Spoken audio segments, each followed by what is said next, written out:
the cosmology and socio-cultural institutions of Oyo Yoruba.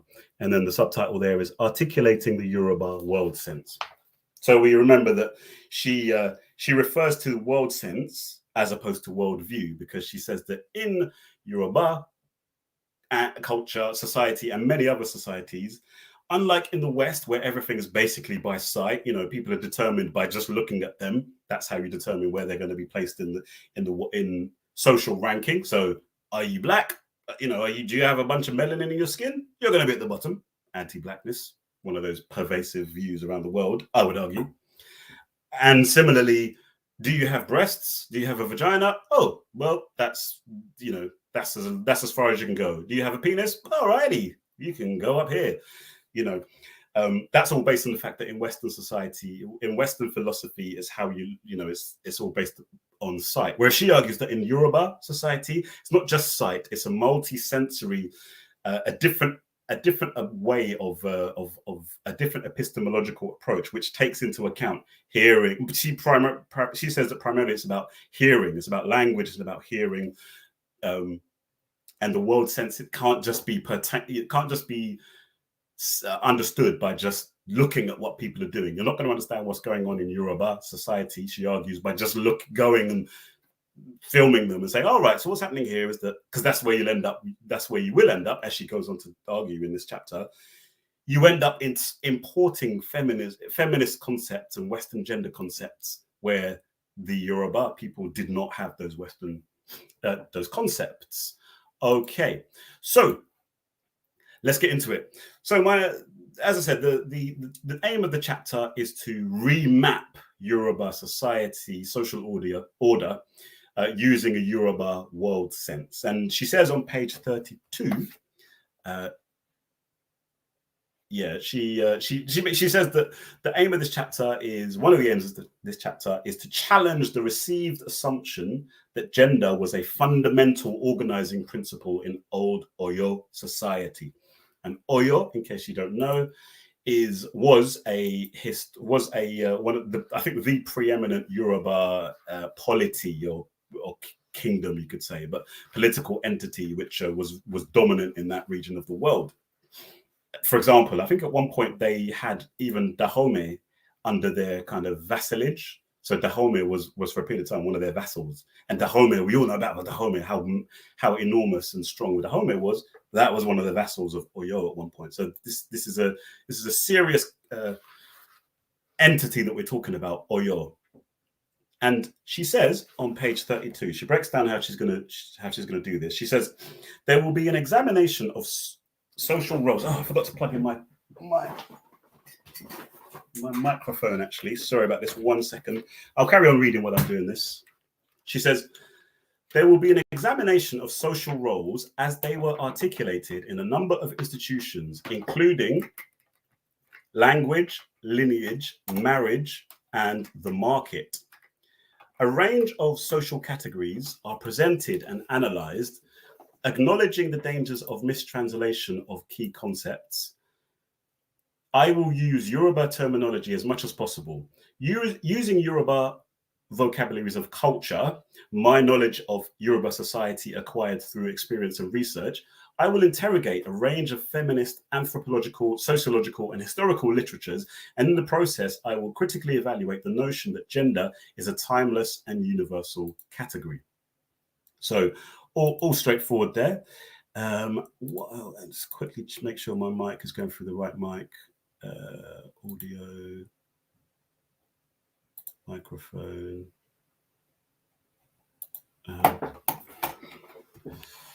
Here we go. I might just carry on. Oh, there we go. Yeah, cool. So it's going through the proper microphone now. So let's do this. So that's what she's going to do. She's going to do some archaeological work to dig down deep.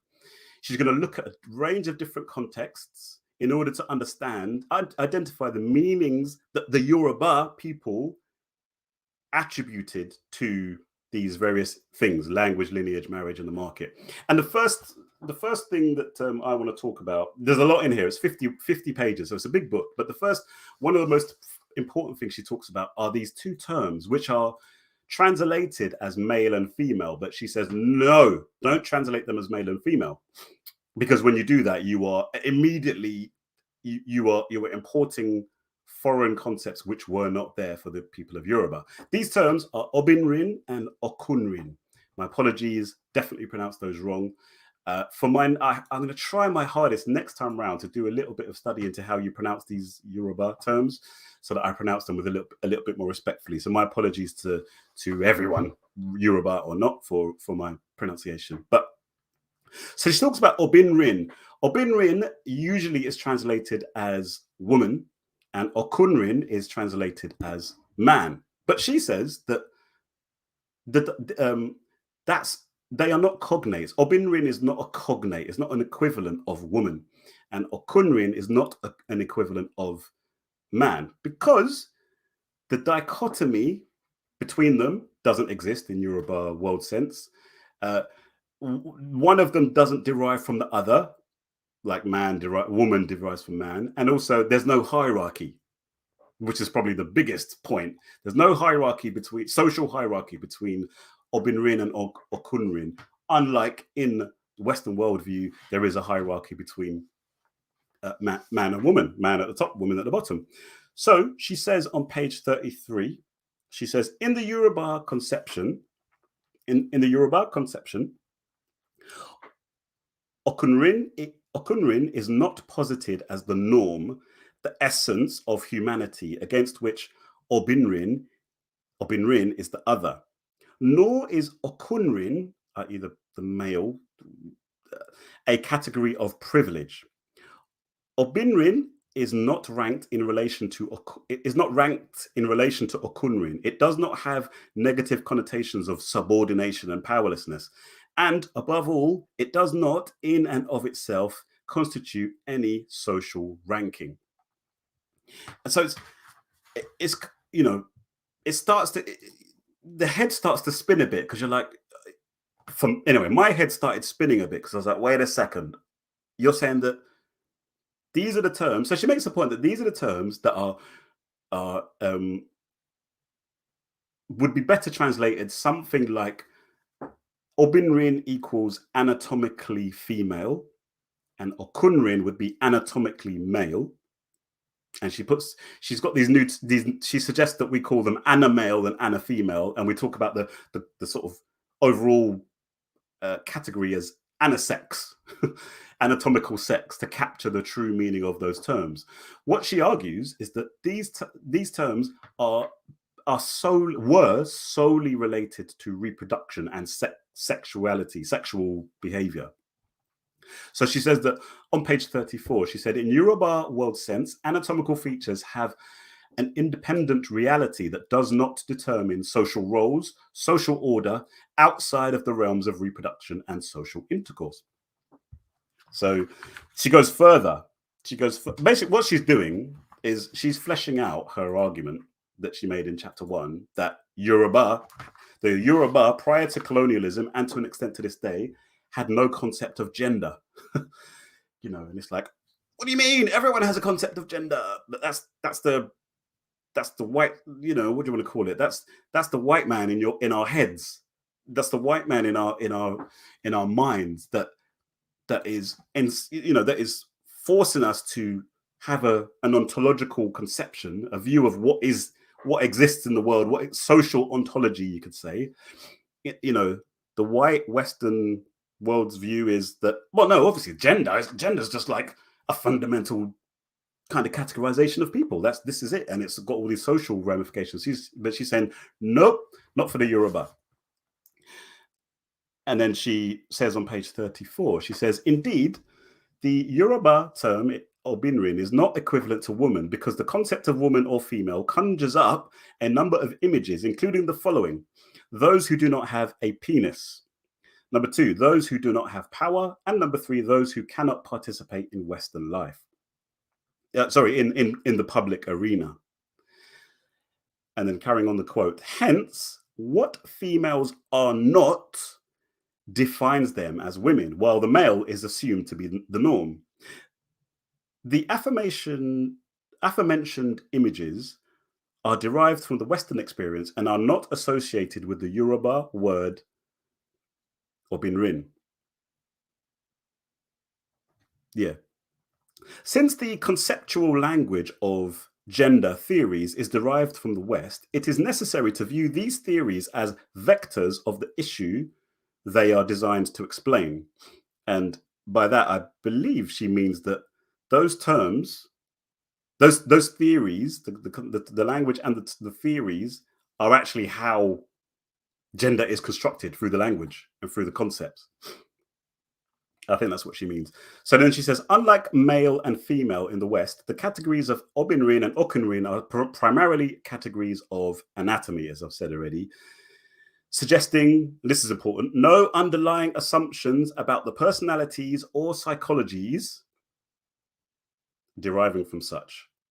And that's an important one because we're going to talk about this in a minute. Like, we just automatically, us westernized minded people, we just automatically, without even thinking about it, we're like, oh, woman, right? Yeah, women are like this and women are like that, and men are like this and men are like that. And, you know, it's driven by biology. There's all debates and whatnot. It goes back and forth through, you know, Western history. But that's basically it, is that we just assume that if you've got a penis, this is how you're basically going to behave. You're violent, aggressive, da, da, da, da.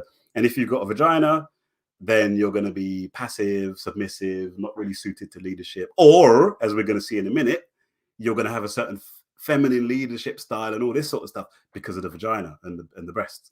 That's what we're used to thinking. She's saying in Yoruba culture, absolutely not. And then she says, just a last quote from this page, because they are not elaborated in relation and opposition to each other, that is Obinrin and Okunrin, anatomical female and anatomical male, they are not sexually dimorphic and therefore are not gendered. So that's like a crux of our argument, is that the Western concept of gender has all of these facets to it, which, you know, are encoded in the terms male and female. Male, power, you know, leaders, public arena, penis having, and then woman, no penis, no power, can't participate in public life, behave in certain ways, and so on and so forth. And then she says, finally, in old Oyo, they did not connote social ranking, nor did they express masculinity or femininity, because those categories did not exist in Yoruba life or thought. I mean, I'm even reading it. I'm like, oh my God, she's saying this. She really is saying that, like, the people of Yoruba, the Yoruba people, don't have these concepts of gender. So let's get into it a little bit then. So the next point she talks about, she gives us a little bit more of a critique of Western thought, and she says that in Western thought, basically, following on from this thing of your anatomical, your anatomy determines how you behave. She says that because of this, in Western thought, in Western society, women and men are basically seen as different creatures. And then she says on, which is so true if you think about it. Basically, that's how we're seen. We're just different types of creatures, different entities. She says on page 35 that each category, i.e., male and female, in Western thought, is defined by its own essence. And then she quotes. Scroll down. I'll read this bit. She says, Diane Fuss describes the notion that things have a, quote, true essence as a belief in the real, the invariable, and the fixed properties which define the whatness of an entity. Consequently, whether women, unquote, whether women are in the labor room or the boardroom, their essence is said to determine their behavior. In both arenas, then, women's behavior is by definition different from that of men. Essentialism makes it impossible to confine biology to one realm. The social world, therefore, cannot be truly socially constructed. And I want to the example that jumps out to me at that. This is something that I used to think about when I was a few years ago, maybe 4 or 5 years ago. I was kind of thinking a lot about gender issues, and one of the issues that, like, one of the conundrums that became clear to me in the feminist side of things was that, on the one hand, they're arguing that no, you can't, we can do anything. Women can do anything. Gender is a social construct. So women can be leaders. All right. We can be army, whatever. We can do this. We can do anything because gender is a social construct. If we're just liberated and freed, we can do whatever the hell we want to do. But then they also would say when they're advocating for, talking about the glass ceiling and, the idea that women are being prevented from getting into boardrooms, because let's face it, feminism is a liberal project. It's a liberal project. Even radical feminists, they're liberal projects. And what I mean by liberal projects is that they are invested in the continuation of modernity, this project of modernity, which is, as someone like Nkiru Nzegwu, who's an Igbo professor and academic and just wise Obinrin.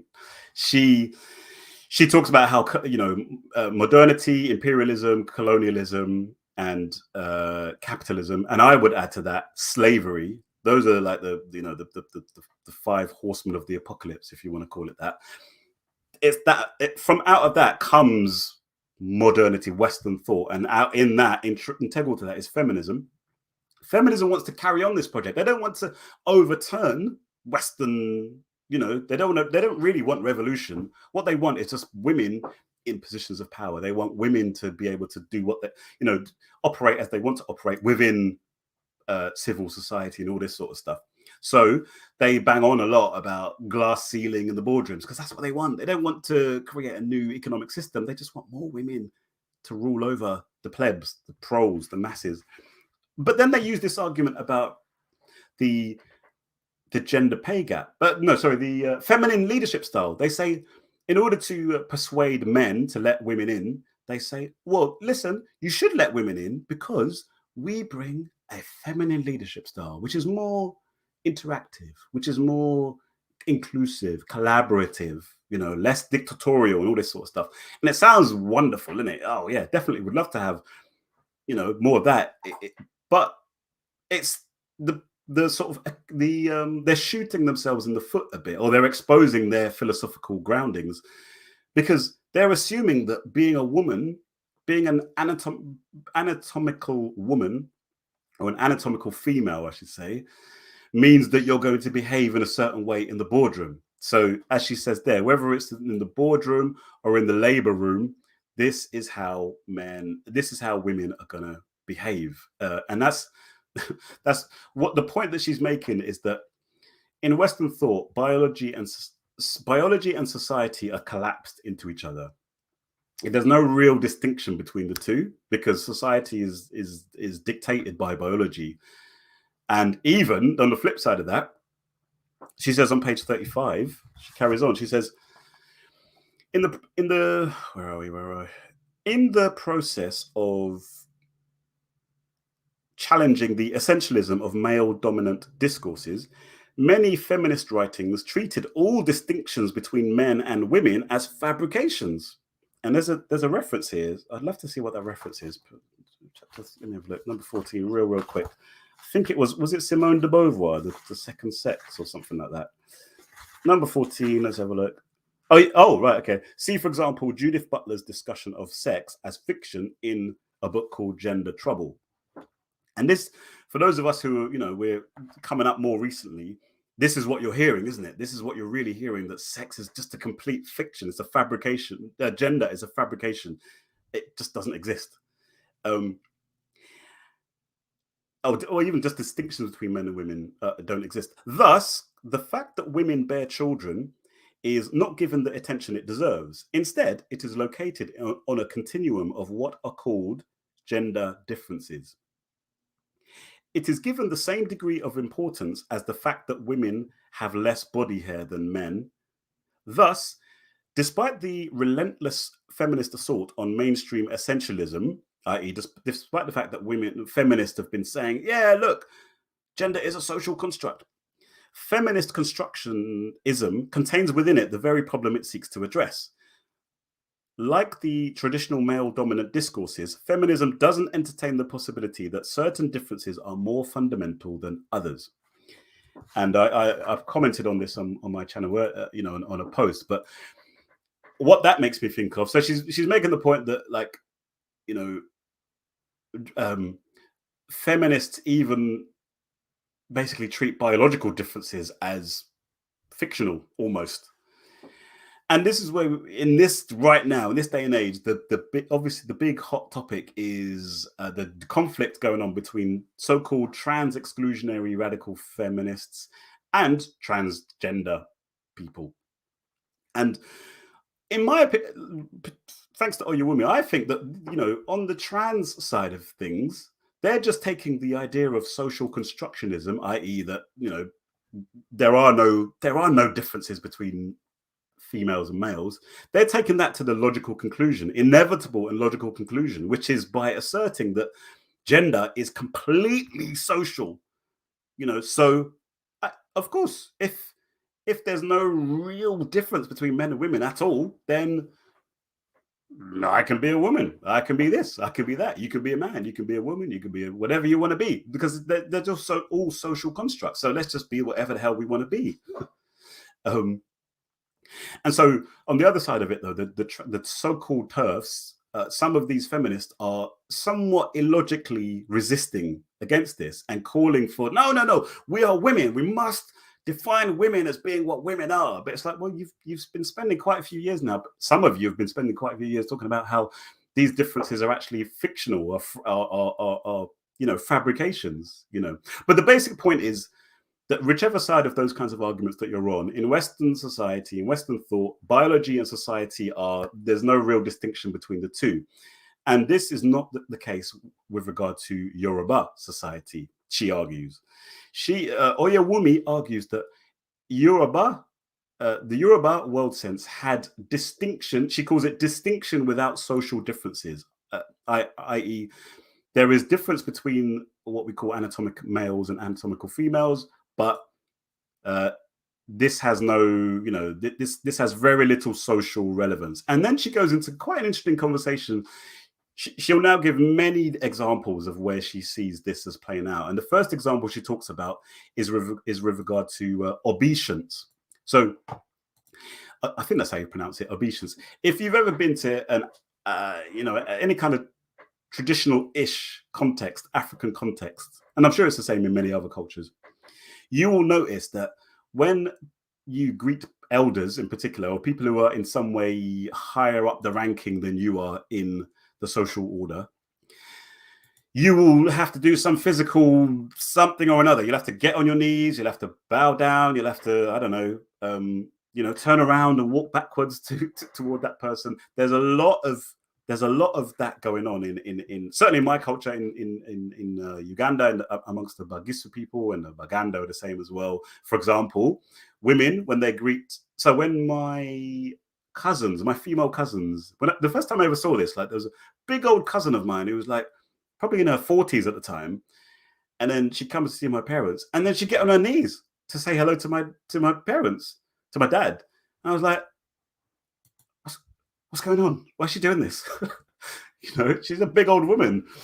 And, you know, obviously I understand more. But so she talks about this. She talks about obeisance. And she says on page 30, her point in talking about this is to show that the differences between people showing obeisance, showing respect in these physical ways, was not determined by whether you're a male or a female. Interestingly, she says, well, I read it here. She says on page 36, the distinction in Yoruba land between the way in which anatomical females pay obeisance to their superiors and the way in which anatomical males do is useful in elaborating the distinct but ungendered consideration of pregnancy.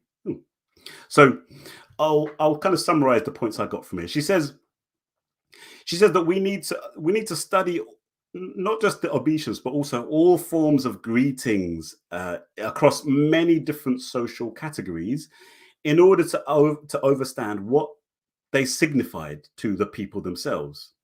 You don't take your gender goggles, and then look, oh, look, this woman's lying down to say hello to her, I don't know, father-in-law, and the man is kneeling. Or vice versa. I think actually in Yoruba culture it's vice versa. The men lie down, basically prostrate themselves on the floor, and the women kneel down. So us Western, indoctrinated people, we would look at that and say, yes, that's gender. That's a gender split. It's all about gender. If you've got if you're anatomically male, you will lie down because you're male. That's it. And if you're an anatomical female, you'll just kneel down. And it's a way of, reflecting the gender differences. And she says that's not the case. The summary of her argument is that prostration was likely that something all people did to a superior, regardless of what sex they were. And the reason that she comes to that position, she says that to this day, so women to this day, even women lie down to prostrate themselves when they're greeting a so-called superior. So it's not just men that do it.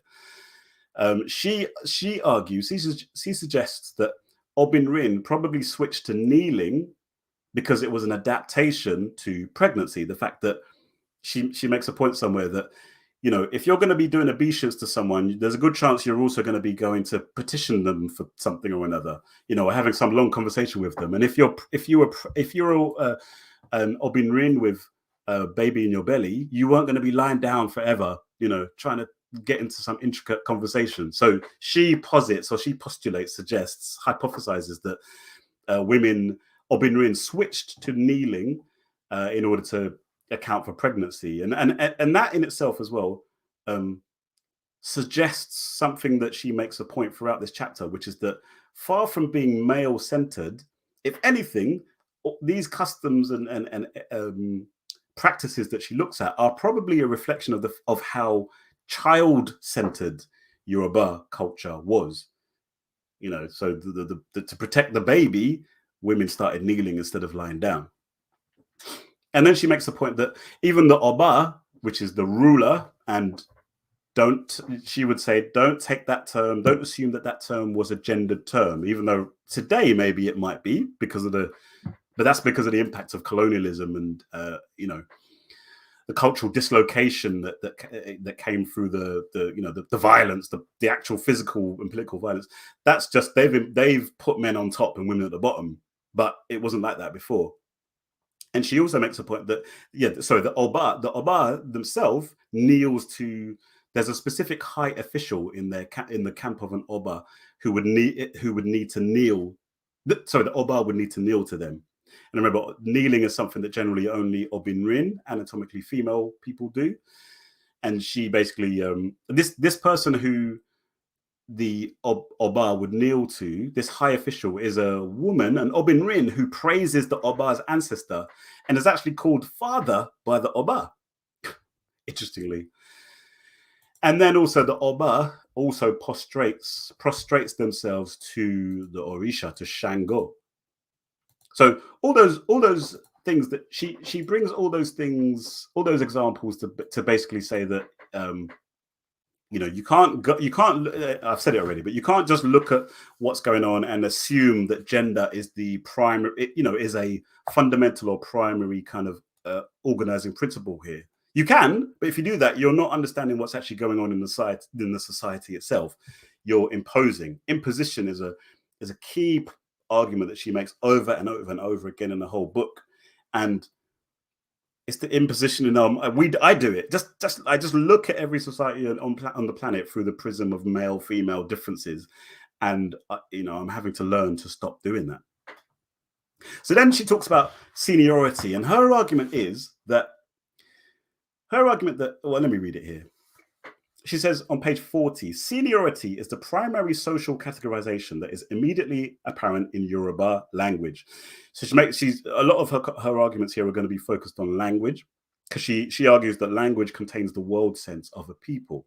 So in order to understand a people, you have to understand their language and what they're doing. So if you're studying, for example, here's me studying, I couldn't turn around and say, I'm going to go and study Yoruba culture, while at the same time not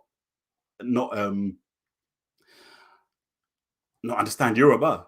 It's just never trust anyone who's trying to tell you about a society, even whatever society, even Kemet, ancient Kemet, or the Israelites or whoever. If they can't speak Medunetta, or if they can't speak Hebrew, if they can't speak whatever it might be, then don't value their work. Frankly, don't value my work. Unless I'm learning from someone else who has got the language, and cultural conceptions and so forth.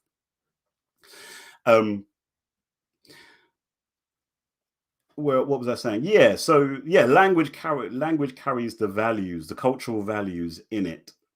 And then she says that seniority is the social ranking of persons based on their chronological ages, obviously.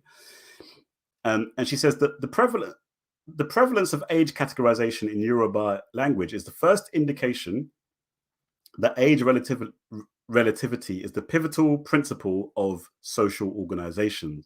And she says here, most names and all pronouns are ungendered. And that's very similar to many other African contexts.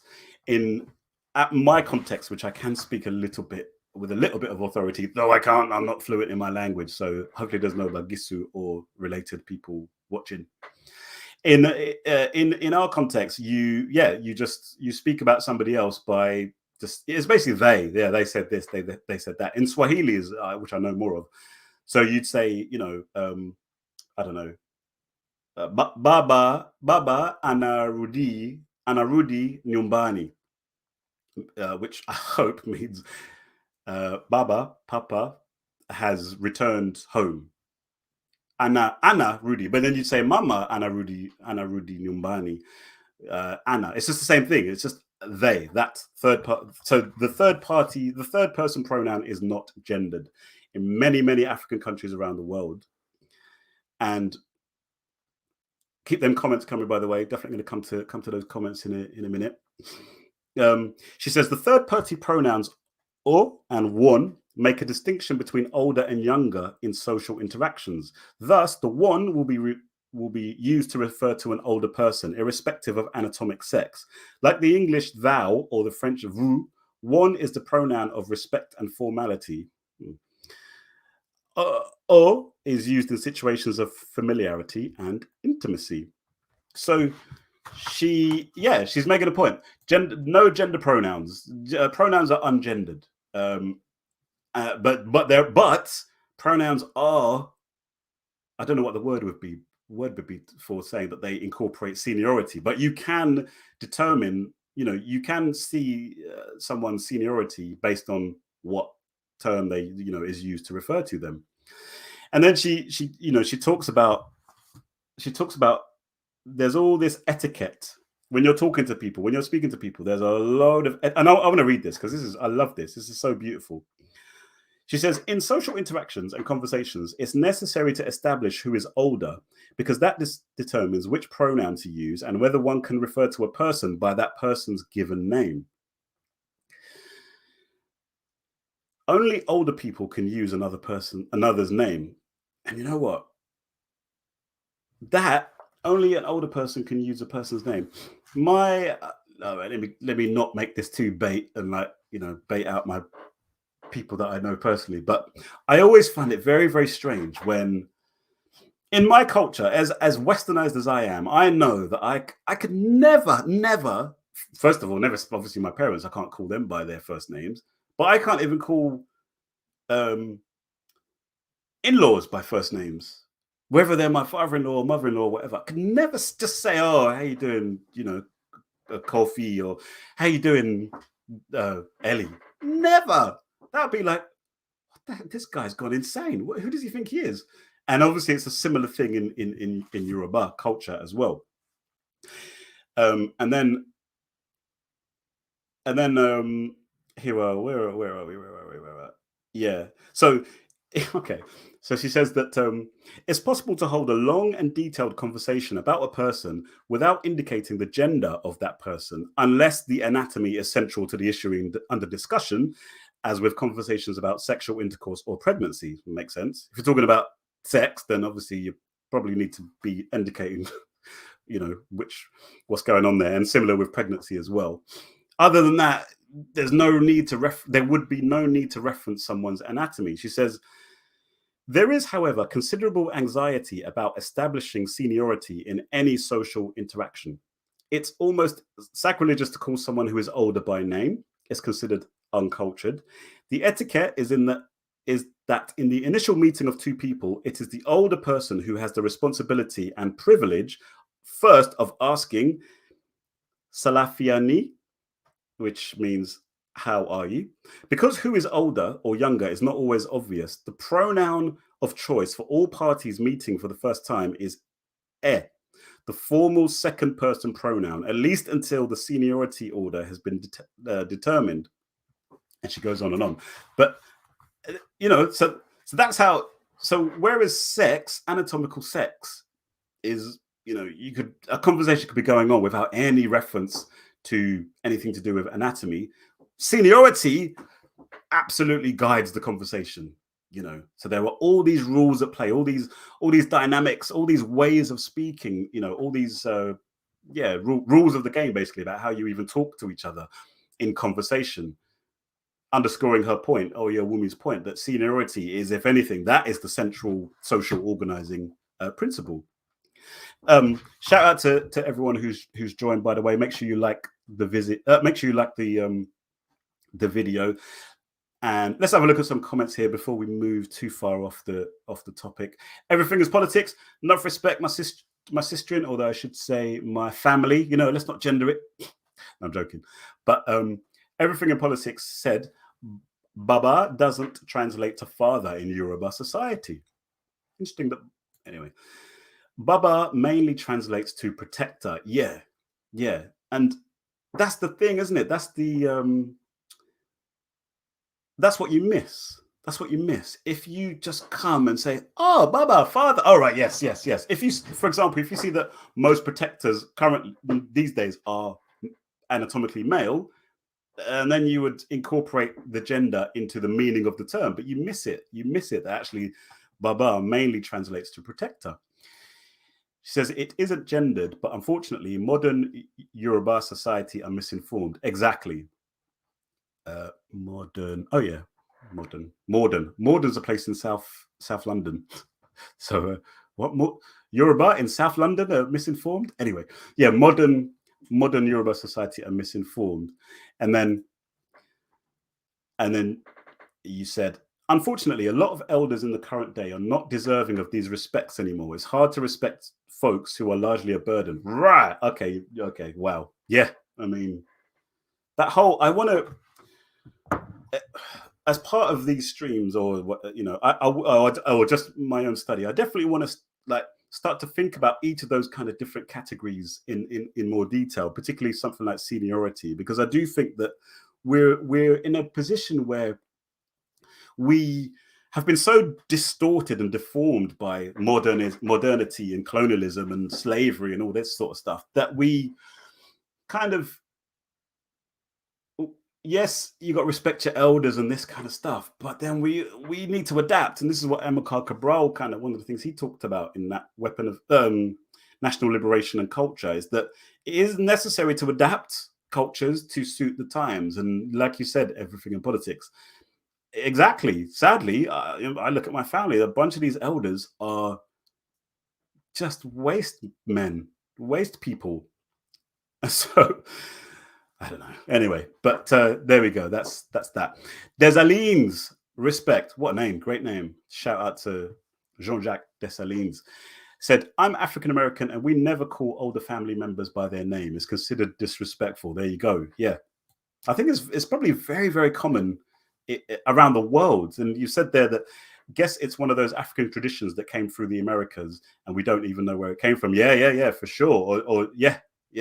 But I do think that is probably something that's very common in very different parts of the world as well. It's just sometimes it's very important, and this is the point that Oyewumi makes, and many others say, is that we need to understand Western thought as a provincial thing. It's the thought of Western people.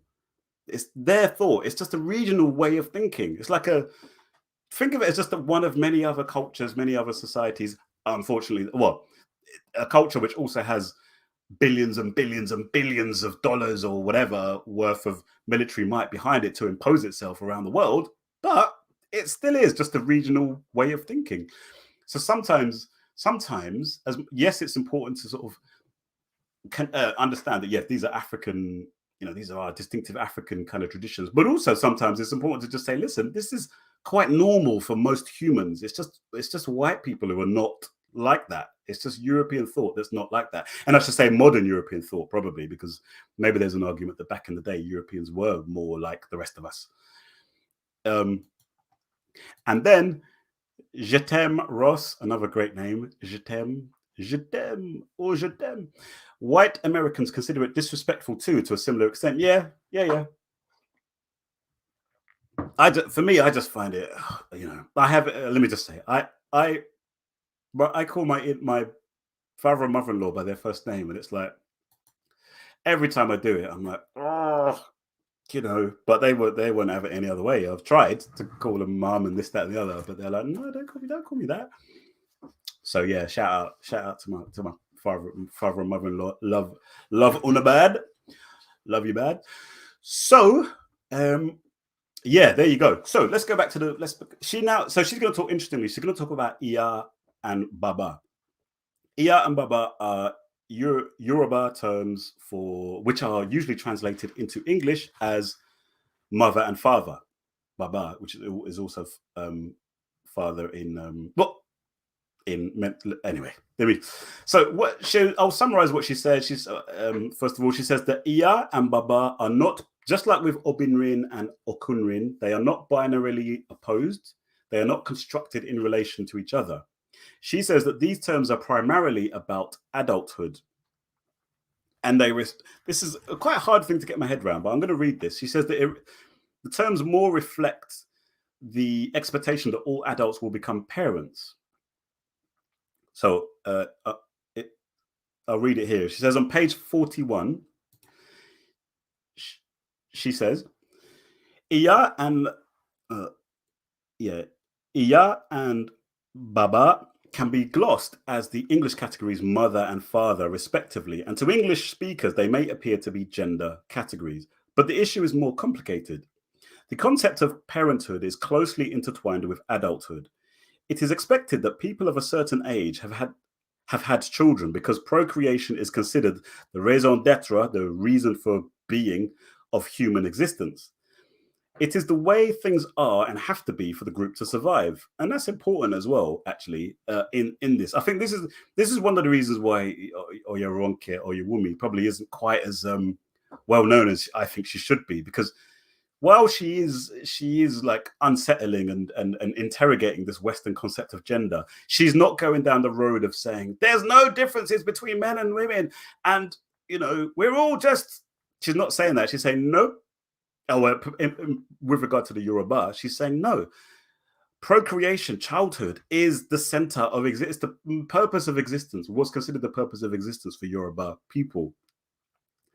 And some people would say, "Oh, that's I don't know." But anyway, sorry. Let me try not to do too many of these tangents. She says, although the uniqueness of Okunrin and Obinrin roles in reproduction is coded in language, the most important attribute these categories indicate is not gender. Rather, it is the expectation that persons of a certain age should have had children. Unlike the concepts of mother and father, Baba and Iya are not just categories of parenthood. They are also categories of adulthood, since they are also used to refer to older people in general. Most importantly, they are not binarily opposed and are not constructed in relation to each other. So I said that already.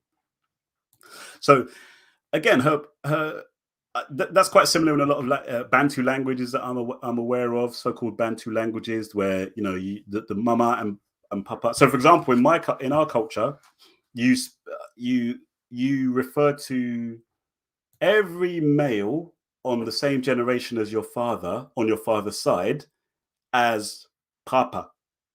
So, in other words, all of your paternal uncles are papa, as well as your biological papa is papa.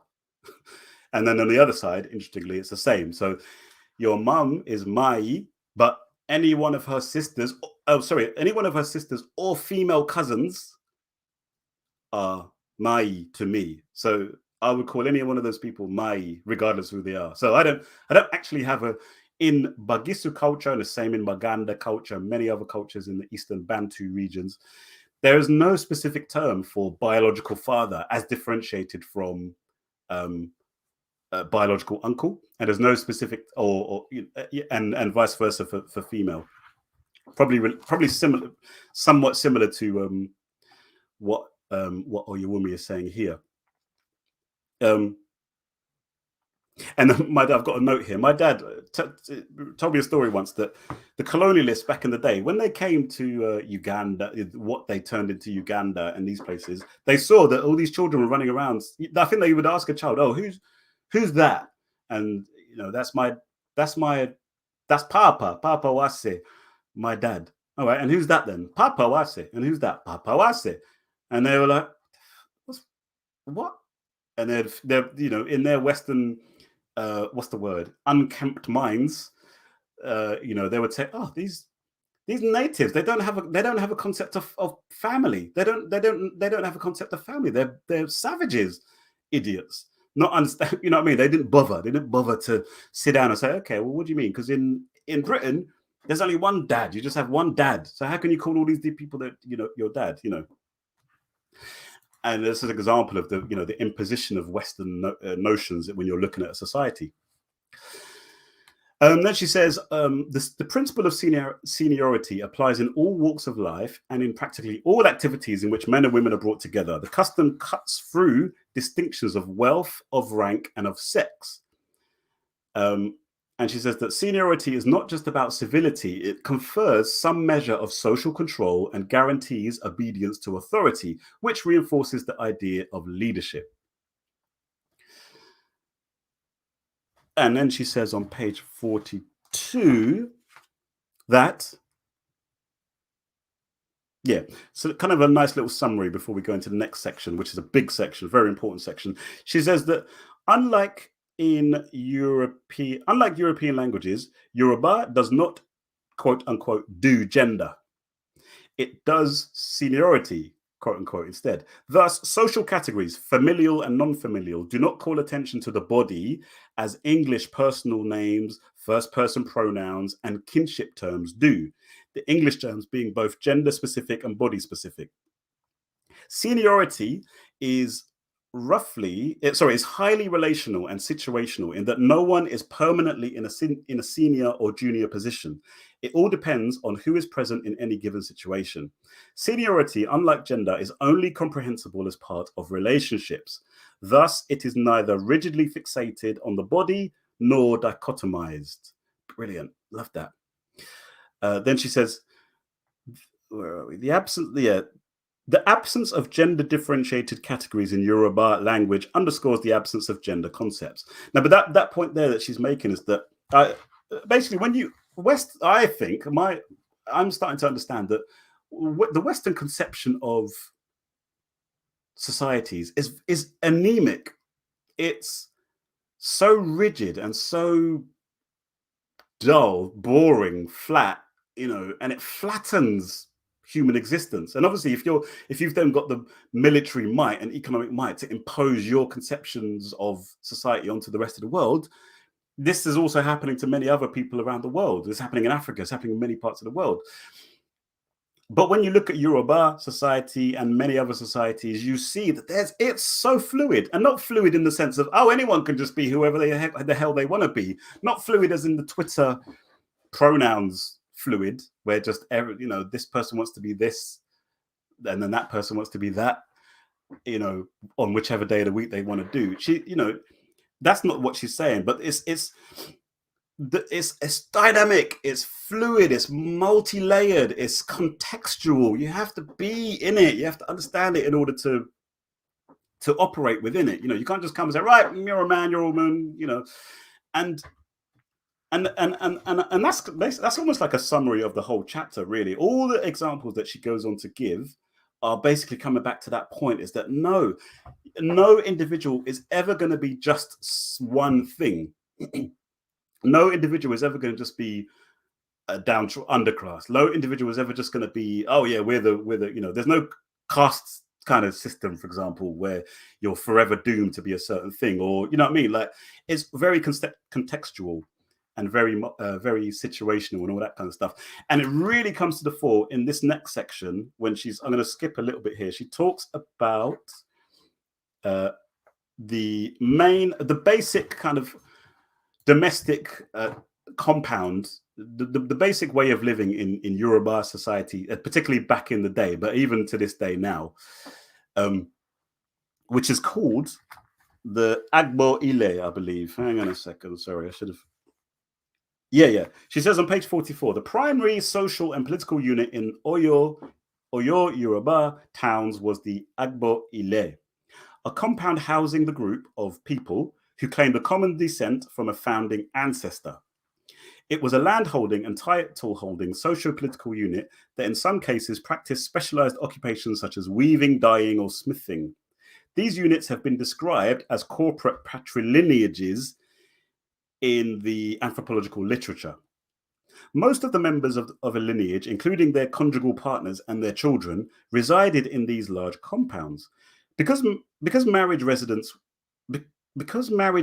was in general patrilocal, the presence in the compound of ana female, that's anatomically female, and ana female members and some of their children has often been discounted in the literature. The labeling of these compounds as corporate patrilineages is the most obvious example of this lack of acknowledgement. The implications of this reductionist labeling will be discussed later. So yeah, this Agbo Ile was like, that's basically where Yoruba people lived. It's interesting. I didn't realize how urbanized the people of the Yoruba society was, even going back 200 years. She said that in the popular, I think it's here, that, yeah, on the same page, higher up, she talks about how some of these Europeans went to Oyo and, the populations of these towns in 1855, Ibadan,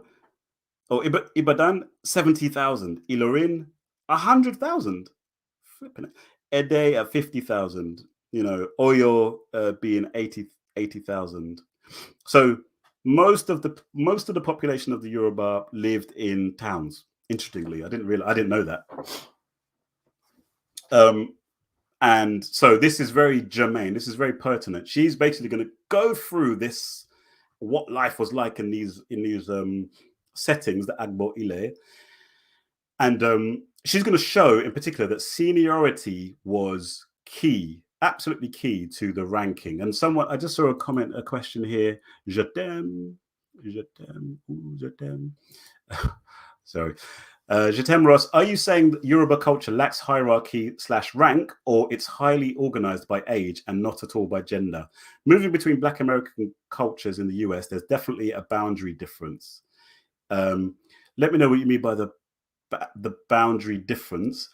But yeah, what she's saying, what I understand Oyewumi in her book to be saying is exactly that there absolutely is hierarchy and there is rank, but it's definitely not by body anatomy. It's definitely not by whether or not you have a penis or a vagina, let's just say, unlike in the West. But also the primary organizing principle is seniority, i.e. age. But even that is not quite so straightforward to just say if you're older, then you're higher ranking than the other person. And that's what hopefully I'll be able to bring out in the rest of this conversation, this discussion. So she talks about the Agbo Ile, and then she says something. I absolutely just can't get enough of this part of the. I can't get enough of this part of the conversation because I'm just like, I don't know. I can't even explain why. I just do. But she says later on page 44. She says all members of the Idile, which is the lineage, as a group were called Omo Ile, and were ranked by birth order. The in-marrying anatomical females were as a group called Aya Ile and were ranked by order of marriage. Now, just to clarify,